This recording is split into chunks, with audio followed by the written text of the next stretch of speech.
Welcome to Fyght Talk. My name is Christian Young.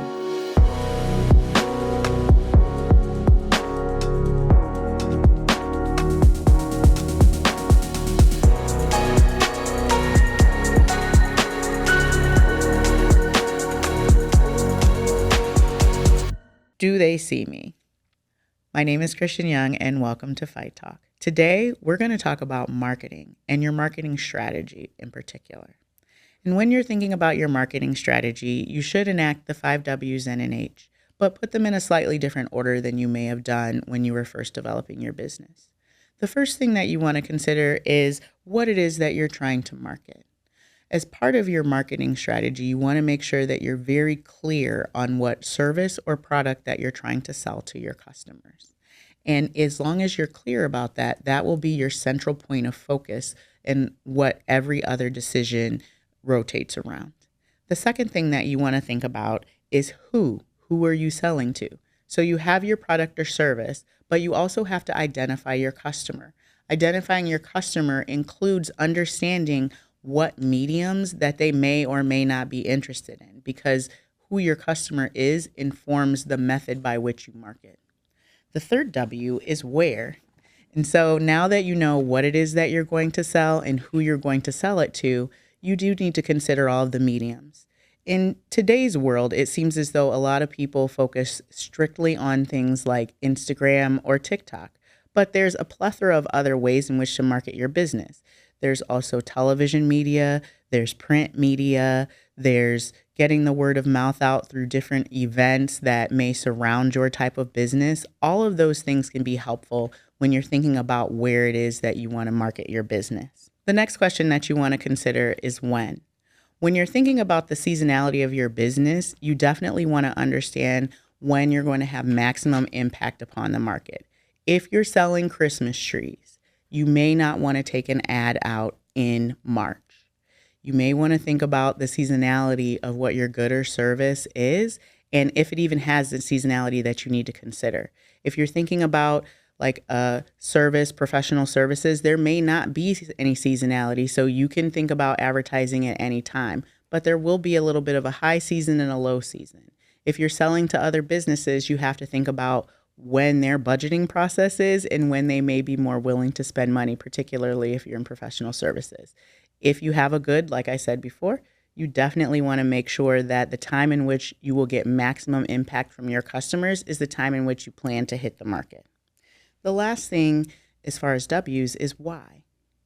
Why do you want to market? Are you even prepared to market your business? For instance, if you have a great product and you want to put it out where millions of people will see it, you may want to make sure that you have appropriate stock and you're prepared for the influx of business that your marketing strategy may have. And once you go through all of your 5 W's, the last thing that you want to consider now that you know all of those things is how. What will be your approach? Who are your vendors and additional stakeholders that will help you make that happen? Remember, you don't have to do everything by yourself, but by starting with simple questions, you can at least be able to effectively inform the people who will help you on how they can best help you. I want to talk a little bit about marketing, and because your background is in marketing, I feel as though I should ask this question. How do you balance the need for an actual marketing strategy with the current trend of everyone just looking for that singular viral moment? Oh, so that's easy. I don't focus on the viral piece, because if you knew how just flighting, I think that's the word, that's just serendipity half the time, right? Mm-hmm. The virality of things. And oftentimes it is a result of having some form of strategy and something in that strategy just taking off and soaring so high. It's rarely something that happens in the absence of strategy, right? And when it does catch people off guard. And, it's about like, how do you quickly respond to it? But even if that happens, if you don't have a quick response because you don't have a strategy, you've wasted a viral moment, right? Mm-hmm. And so my thing is always focus on a strategy. Now, don't focus so much on the strategy when you don't have the execution to the strategy, because that's also a problem. And it's also something that even me as a marketer who done some pretty big things, pretty big brands, I think the challenge I had initially starting out was taking those big things that I know to do for big brands and pulling them down into my small brand that didn't have the budget for these big brands, right? And so getting to a different type of marketing strategy that was executable for me, but also had impact, right? And ultimately what I had to do was like peel a lot of the layers back, right? If you think at the core of what everybody needs to do to be successful when you're building a business, it's not about building a huge social media following. It's about building your customer following in your email, right? And so a huge part of my marketing strategy, which we're revamping, is the email marketing piece, because I need to know that if I have 2,000, 20,000 people on Instagram that are following me, most of those should be, especially if they're real, right? Most of those should be in my email list, because that's where you're going to nurture those relationships as a whole, right? And that nurturing may take a couple weeks, couple months, right, to convert those people into sales, but at least you know there's some level of interest there, right?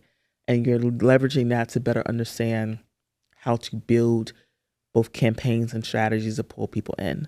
The other part of the marketing strategy was really thinking the core of what I wanted people to remember about the brand. What's the story that I'm trying to tell and get consistent with? Because to be honest, I had a couple years where I just wasn't consistent with the story I was trying to tell, because I was still trying to figure it out myself. I just didn't want to not start. And when it came down to it, it's like I'm telling a story about people who are bold and ambitious and aren't afraid to show up with that boldness in both how they speak about themselves, the things that they're doing, but also what they're dressing within a room. How do I make sure that that association is also something that's carried through in everything I'm doing from a marketing perspective? And it became a little bit more, well, how do I find those types of people who people see and attach myself to them? Right. So dressing people, being the person that, someone who is a prominent figure is on stage wearing Love Dot, right? Like those are like points of marketing that is not visual and it's not social, but it's like the strategic things that you're going out and doing, finding those people, finding those spaces where you're popping up and you're finding the audience that matches you so that they can start to be the people who are also evangelizing you at the same time. Just small nuggets, but it takes strategy to be able to get there. One of the things that I've always known about you all is that you have an innate ability to communicate about what's going on in your life, business, so on and so forth. With entrepreneurship, one of the things that can be a challenge is developing a marketing strategy. How have you all approached your marketing strategy overall? Some of it was a little bit with what we thought we needed to do, which was post. In the beginning, like I would joke around with Reggie because at the time when we were both working full-time jobs, it was fine not to have to go hunt for what we needed to eat, i.e., the sales in order to pay bills, if you will. It was kind of more so like a hobby.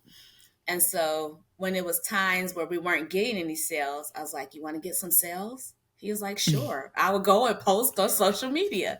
And I would just kind of similar to the story I shared earlier about the news anchor who posted on his page and it enticed people.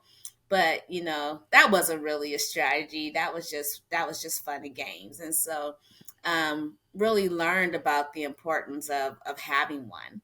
And so through different programs, once again, being a part of the community, being a part of chambers and things, we learn of these programs, we apply to them. I applied to a program through Chase. It was one of their minority business initiatives. And there was a digital divide program that we were selected for.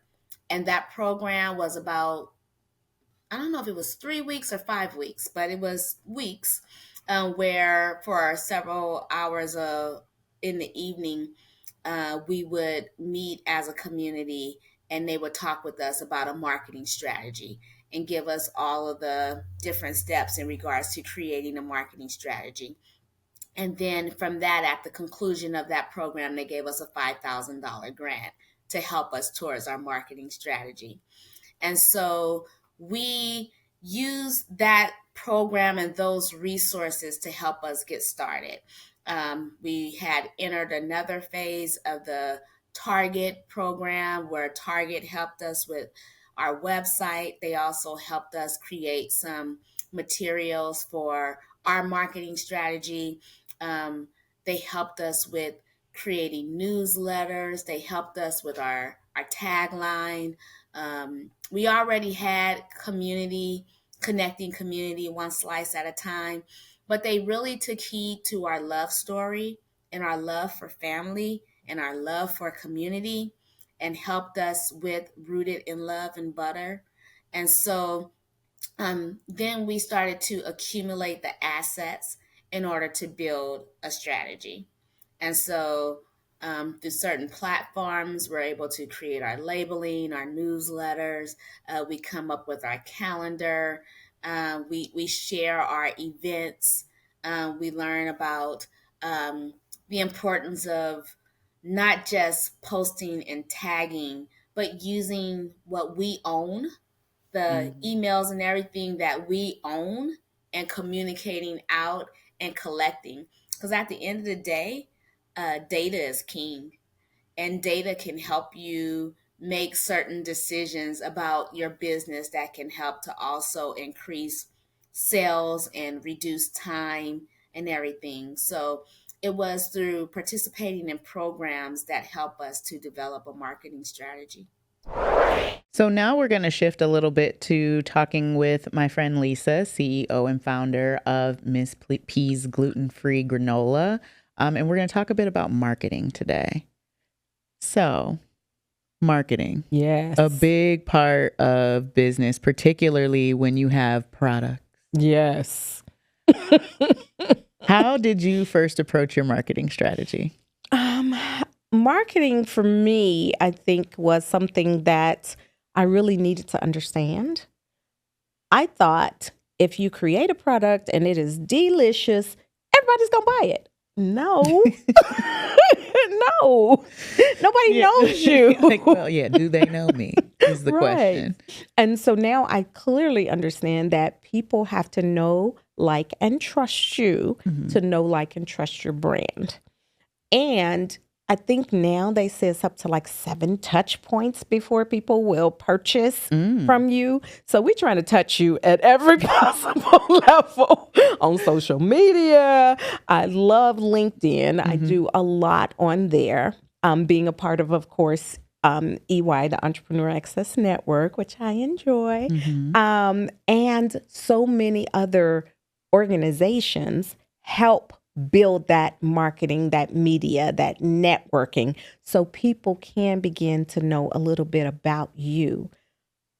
I want people to know that I'm just like everybody else. There is nothing super special about Lisa Marsh. Oh, for real.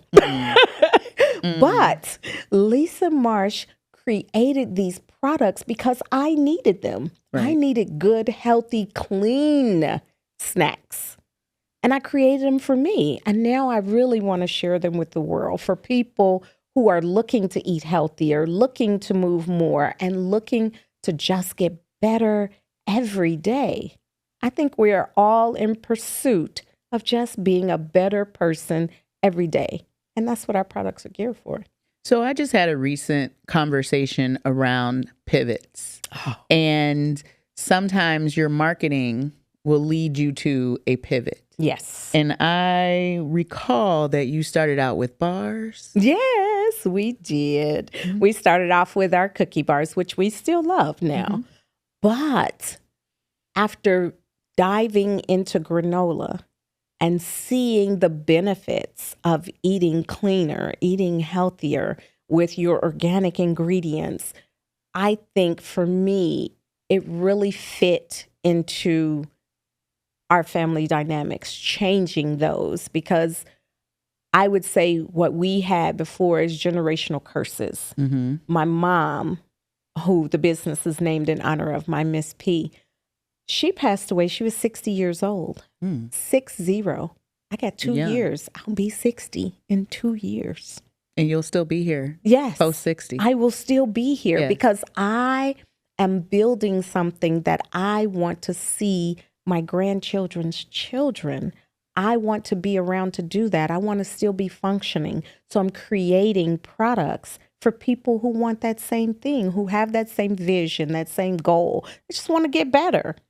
I just want to be better. I want to be around. My mom died at 60. My dad, he was 42, had a stroke and passed away. 42, you have not even lived yet. And then in 2018, my sister, my middle sister, there was 6 of us, and now there is 5. She was 51 and had a heart attack and passed away. So for me, it hits home to create healthy products, to create something that we can all love, and it loves us back. Because when you put good stuff in, good stuff comes out.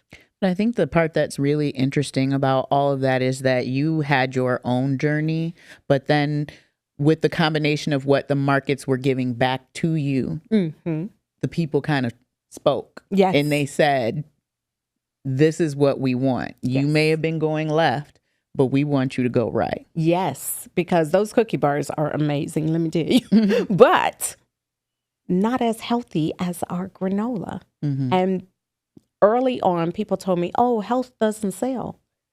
What I'm seeing now is people demanding to get healthier products, demanding to have cleaner items to choose from, demanding to not have fillers and artificial this and artificial that and GMOs. People don't want that anymore.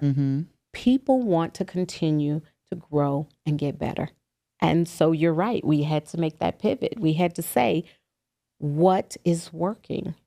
And when we looked, this granola was outselling the cookie bars 2 to 1. It's like, really?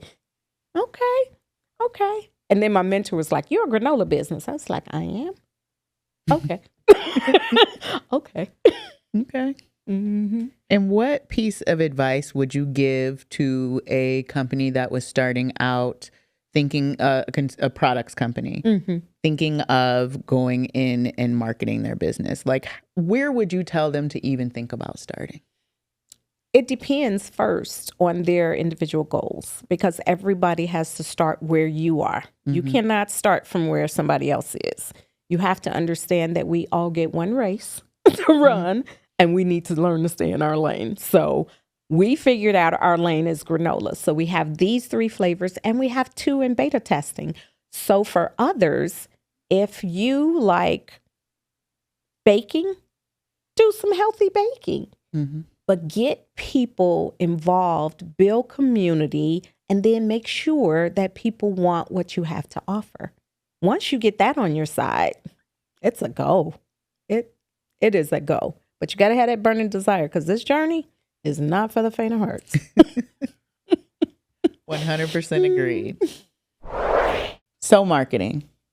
This is a topic that you and I have engaged on several times, and it's partially because we've been put into the great position of not having to initially like jump out of the box with marketing. And while I know that having a marketing strategy and plan is very important, one of the things that I've always struggled with, because I think about marketing in like self-marketing via networking, or be it on some sort of a platform, be it social media, television media, written media, however you want to call it. One of the things that I've always struggled with is, how do you effectively jump into marketing unless you're walking up to somebody and being like, would you like to buy some snacks from me? And then that makes you sound kind of scary and like you're going to do bad things. So like, it's about, in my opinion, it's about forming those organic connections where it's almost like an equal exchange of something. And while it may be money for services, it's still like an equal exchange where everyone walks away with value. Now, from your perspective, you have kind of had a word of mouth level of growth. Yes. But you've been talking about getting more into a formalized kind of marketing strategy. How have you been kind of dealing with that shift? It wasn't a drastic shift for me. to be honest, because I always knew that this phase needs to come. Mm-hmm. I was just being that I was, as I said before as well, that I was keep getting the clients. So I just put that aside, and not even aside, like, I was thinking about it, but then I was taking my time that how I want my website to be, Mm-hmm. how I want my logo to be, because that's going to be on my business card as well. And then the font size and like, and as I said, that being a planner, it's like you'll think about a little things. It's like a so micro things that's gonna stop you from Mm-hmm. getting where you want. So like, and I was like, yeah, I have to know all this before I hire a web designer, basically. That, oh, You need to know I how to build it first. exactly, I'm like, yeah, it could have happened, like, that they could have started working on it, then give me options regarding it, that this is, you can do it as well, or this is how you can do it as well, things like that. But I wanted to basically lay out that this is what I want beforehand, and that made things a little late to be built up. But I am still working on my logo right now, Mm-hmm. because I feel like that's what represents you as a brand. And when I think about marketing, it's about branding yourself as well. Mm-hmm. And I have this vision where I actually believe in educating my clients and building that trust. And whatever steps I make towards marketing and branding, I want to make sure that whatever I want to communicate is what they I don't have the word, What they're looking for, maybe. what they are looking for. Yeah. Okay. So I want to communicate my marketing in a way where I market in such a way where what my clients are looking for. Okay. So then how do you balance, because word of mouth marketing, I find, can be a bit of a struggle, because I think that what you're doing is, it's not a message that you've crafted.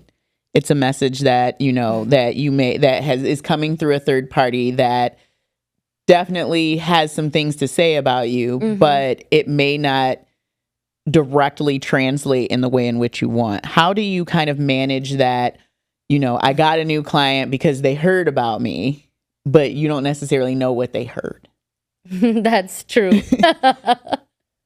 I got a mixture of it. Mm-hmm. Sometimes they just start with that, how, they learned about me Mm-hmm. in a way where they'll describe that, okay, this is what they heard about me, that how I add value to the business and how I educate them, how I give my personal time to their business and provide them in-depth walkthrough around their financial health. Mm-hmm. And that's where I'm like, I understand that, the expectations from the beginning, sometimes like then they have this higher expectation, which I always try to fulfill.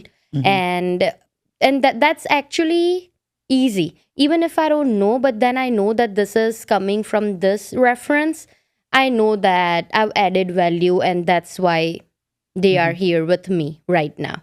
So that's a phase. And sometimes, and it gets stagnant though, sometimes, because word of mouth is something that you have to be very patient about, that okay, you don't know that you will get clients or not after some times, which actually initially didn't happen to me, because I was keep getting clients. I had that network, and that's what I'm saying, that you always need to think about backup plans. And I needed to think about backup plans, because I did not want to go back to my 8 to 5 job, corporate world, working 60 hours crazily and not building something for myself. So that's where it came in, where I had to navigate it through, where, okay, fine, this is coming in. What next? And while the next is coming, what else I can do, that suddenly, if I don't have any clients, what's going to happen then? Mm-hmm. So that's where I started thinking about investing in, any form. Like, it could be stock market, it could be non-conventional ways, it could be just simple real estate investment or things like that. So having that backup plan in mind while you're working through your marketing strategy in terms of setting the accounts, and then going through that struggle as well. We're like, oh, this website is already taken. I mean, I have, like, of course, I have the domains for my website, but what if I want to block other as well, like getting all those structured as well, going through that process, and then thinking about, okay, what type of networking events I want to join, and what am I going to discuss when I present my business, right? Having that elevator speech. Exactly. And I'm like, okay. Which is always so hilarious to me, because people be like, what's your elevator speech? I'm like, nobody talks in elevators. Like, what are you, like, you're only in there for a hot second. And usually it's like, let me get to my floor and keep it moving. But that whole concept of having like that 2 to 3 minute thing that, you're going to talk about your business, I think can be slightly overwhelming, because you don't know when you're going to pull it out, and it evolves every single time. Exactly. And even though you might have done it multiple times before because of your job, your career path, still it's hard to talk about your business, praise your business, how fantastic you are. Even though that all those things are true, it is just hard to do that. And then, of course, as a planner, I'm going to think about that. Oh, I'm going to this networking event and I don't have my business card with my logo on it right now. And then I overthink on it, that is it a right time to go there then, or should I? And then, of course, I just go regardless, just to see how things are going to work out. Sometimes you should go just to practice. Doesn't have to be like, okay, you have to know everything. Just go, and don't want to speak, don't speak. Just listen to people, how they do it. So I would say just go for it, like, just don't make mistakes like I did, where I'm like initially, okay, I should not. And then, of course, I skipped on a few events like that. And then I'm like, this isn't gonna work out, like I cannot just continue thinking about the other aspects and not do the other side of it. So I just went there. I listened to people initially. And then when it comes to me, it's not like that you cannot get to be quiet all the time, right? So of course, people will notice you and then ask questions about your business. And when it comes organically, it's where you will realize that you don't need a pitch every time. It's just gonna come to you that this is what I do. I'm a bookkeeper and I'm focusing on small businesses, entrepreneur, and I want to focus on educating them. Things like that just work out. Look at that elevator speech. Thank you.